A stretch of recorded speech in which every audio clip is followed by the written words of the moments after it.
In view of the injustice being done to the applicant by firstly releasing his land and later reacquiring it, it is recommended that the land shown in color blue as given at Annexure A may be acquired and the land shown in color green may be released from acquisition. Stop.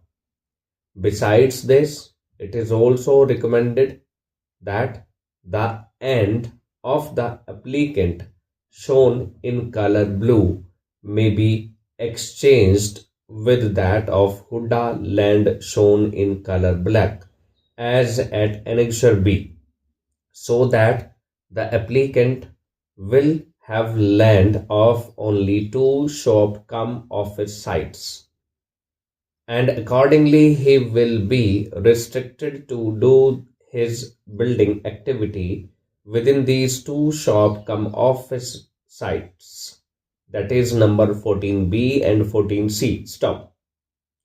The external controls applicable in the area shall also be applicable on the applicant's land, and accordingly he shall maintain the prescribed size of veranda on both the sides, that is on front and rear. Stop. Para.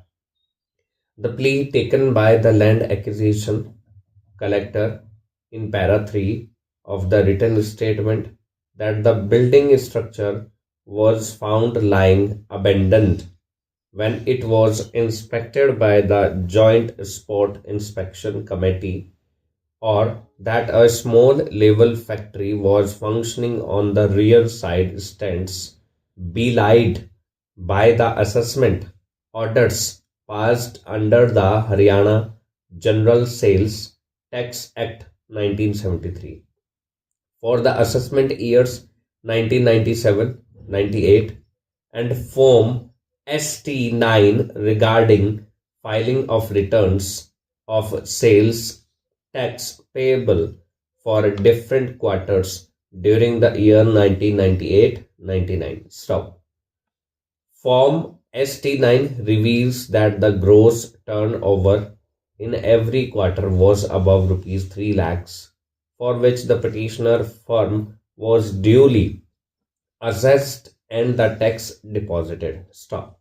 The photographs of the machinery installed by the petitioner appended with the writ petition, as well as those subsequently placed on record, Annexure A2, have also gone uncontroverted, and it can be safely inferred therefrom that the petitioner firm is running a functional industrial unit, though it has a residential unit also on the part of its land. Stop. Para.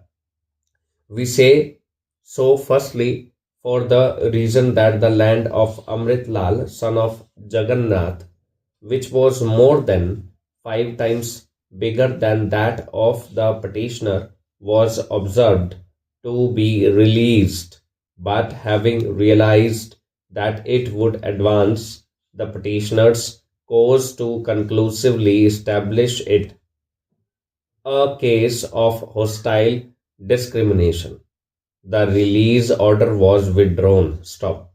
Secondly, the affidavit filed by the Director General Urban Estate unfolds that non-residential properties in the residential sector 10A have also been released in the past. Stop.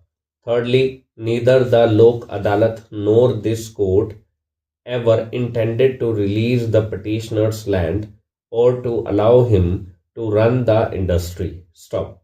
The suggestions and directions were issued with the avowed object that since the petitioner was being deprived of its only source of livelihood, and that too for the purpose of commercial exploitation of its land, that the respondents must provide some alternative source of livelihood to the petitioner which could have been conveniently done by allotting the shop cum office proposed to be carved out on half of the petitioner's land.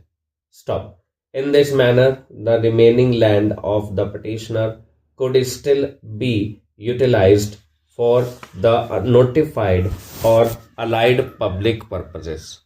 Stop.